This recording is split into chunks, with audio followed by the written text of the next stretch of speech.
Hey everyone, this is Neo once again from the Overclocker magazine. Today, I want to talk to you about the Cooler Master MasterLiquid 360 ATMOS, which until recently was the best AIO in Cooler Master's history, or at least according to me. Lots of new stuff about it, including the packaging, which Cooler Master claims they've minimized for a sizable reduction in their carbon footprint, and whatever that means to you, I suppose it is a good thing. Inside the box, you get 3 smaller boxes, one for Intel, AMD, and the accessories box, of course. There isn't much in the way of instructions for setup. However, Cooler Master has drawn diagrams on the boxes to show you how you go about setting up your particular socket.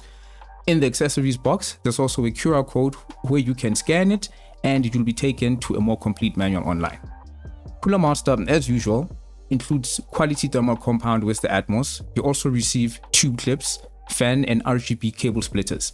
The 3-channel RGB controller is included in the packaging, which is what interfaces with the operating system and the Cooler Master master control software. I personally didn't use the software or the fan controller, as the Cooler Master C700M chassis, which I installed the ATMOS into, already has an RGB controller. I used the ASUS Aura motherboard software, which is very compatible with the ATMOS cooler. Talking about software, I'm only able to do this because Cooler Master, unlike some other vendors, use standard connection methods. Setup is much easier than before, as the high RPM, low noise cycle flow edge fans are pre-installed on the radiator. Unfortunately, we don't have the newer connectivity methods that reduce cable clutter, but on the upside, these cables are standard 3-pin RGB and 4-pin PWM fan connectors. These fans are installed in one orientation, meaning you necessarily have to use the AIO with the fans blowing onto the radiator. Talking about the radiator actually, it's the standard 27mm unit you get with other MasterLiquid 360mm AIOs. Nothing out of the ordinary here, and certainly not where the magic happens. I must say, I do like the matte black paintwork along with the Cooler Master writing that's only visible under specific angles. You'll hardly see it, but it is a lovely touch nonetheless.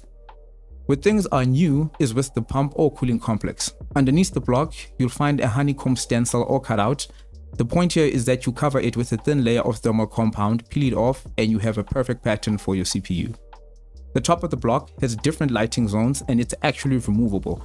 You can 3D print your own tops, and Cooler Master even encourages this by having printable schematics on printable.com. When installed, the ATMOS is fairly standard, save for the block, which is obviously the main showpiece. Please excuse the wiring around the tubes. I had not figured out how to best hide them, but that said, I'm very much a fan of the block and its looks. Yes, there's no LCD or anything like that, but how the LEDs are set up makes for a truly compelling light display. Finally, I'll talk briefly about performance, but before that, let's just listen to this very crude recording of the kind of noise to expect when you're about a meter or so away from the machine that has the ATMOS installed in it.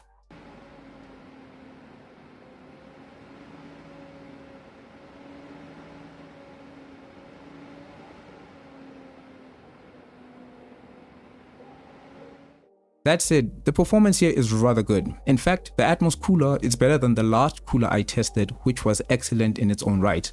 Not by much, but on the Core i9-14900K, the ATMOS peak temperature is a good 3 degrees lower, which I thought was not possible. Again, 3 degrees isn't much, but that's below what an already excellent AIO can achieve.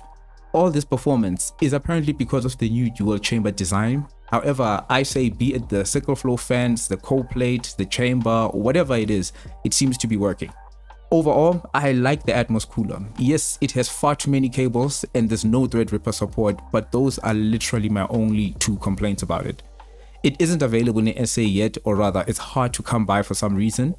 If it were to become available, I suspect it would be a bit more than the PL360 Flux, so you're looking at around 4,000 or just above that. For people in the US, however, it's just $160 US. Depending on your aesthetic preferences, this may be what you want or not. And keep in mind as well that recently Cooler Master did announce a white version of this very same cooler. But in as far as AIO units from Cooler Master are concerned, this is by far the most impressive I've used. Let me know what you guys think. Would you consider one? Would you rather wait for the, Project G11 cooler? Let me know in the comments below. Until next time, take care of yourselves. Remember to share, like, subscribe, and peace.